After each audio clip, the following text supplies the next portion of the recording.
C'est ici qu'habite le Seigneur Jésus. L'Exanders, expérience d'une assistante sociale. Béni par l'ennemi.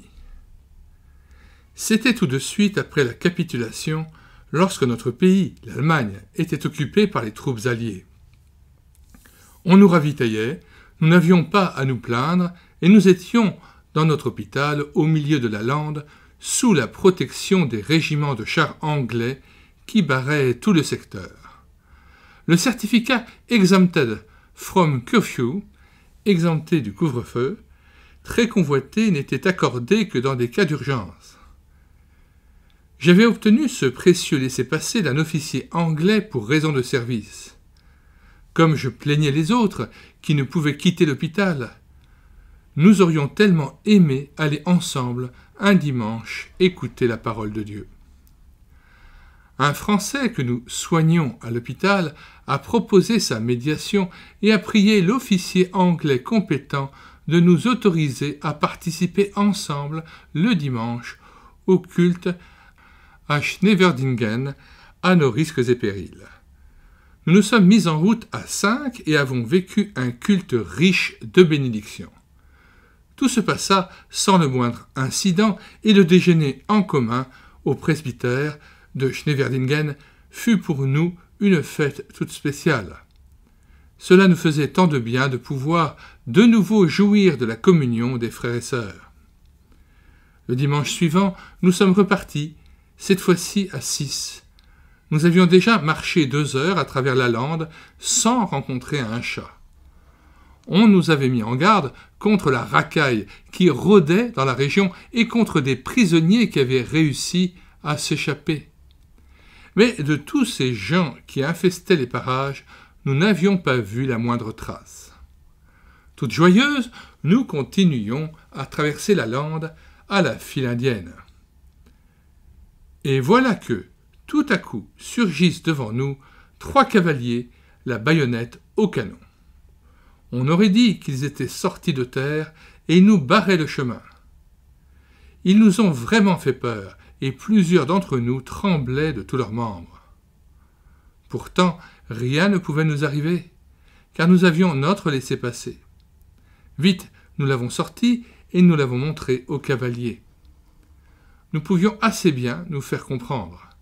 De ce fait, nous avons été plutôt surprises qu'au lieu de nous autoriser à reprendre la route sur le champ, un des cavaliers soit parti à cheval avec notre laissez-passer. Les 2 autres restèrent à proximité et il nous fallut attendre. À notre grande surprise, le cavalier revint peu après avec un autre. Lorsque ce 4e homme sauta du cheval et lança la bride de sa monture à l'un des 3 cavaliers, les 2 hommes qui étaient restés avec nous se redressèrent et firent le salut militaire. Qui était cet homme qui venait vers nous, si sûr de lui? Il avait des yeux d'aigle. Pourtant, il rayonnait de bonté. Qui était cet inconnu? C'était en tout cas un officier des troupes d'occupation et il devait décider de notre sort. Il s'approche de nous et nous salue poliment. Mais ce qui nous frappe le plus, c'est sa noble prestance. Malgré le respect qu'il nous inspire, je prends mon courage à 2 mains et lui rends son salut. Dieu vous bénisse! Nous venons de l'hôpital qui se trouve à 2 heures de marche et nous aimerions participer au culte à Schneverdingen. Vous nous permettez de continuer notre chemin? Des femmes aussi courageuses que vous et qui n'ont pas peur, je les laisse volontiers poursuivre leur route, répond-il dans un allemand impeccable. Mais la région est peu sûre.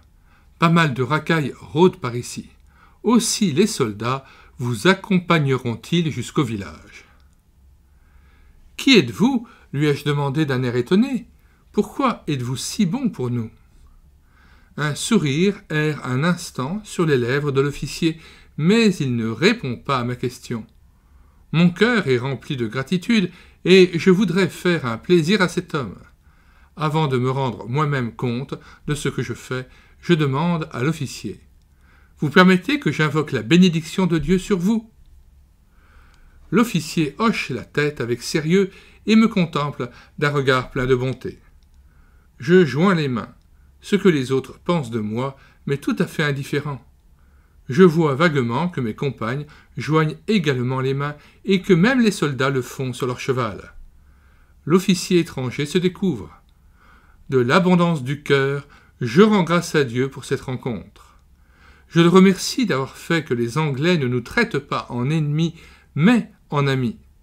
Je lui dis notre gratitude pour l'escorte qui nous est donnée jusqu'au village, et j'implore d'une façon toute particulière la bénédiction divine sur l'officier étranger. Lorsque, pour terminer, je prie le « Notre Père » en anglais, l'officier le prie avec moi à haute voix.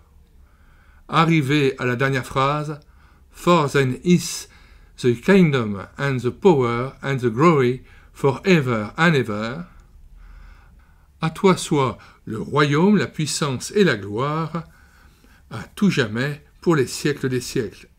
Je sens soudain que l'officier me pose les mains sur la tête comme pour me bénir. Lorsqu'après l'amen, il rencontre mon regard étonné, la même bonté rayonne à nouveau de ses yeux d'aigle. « God bless you !»« Dieu vous bénisse !»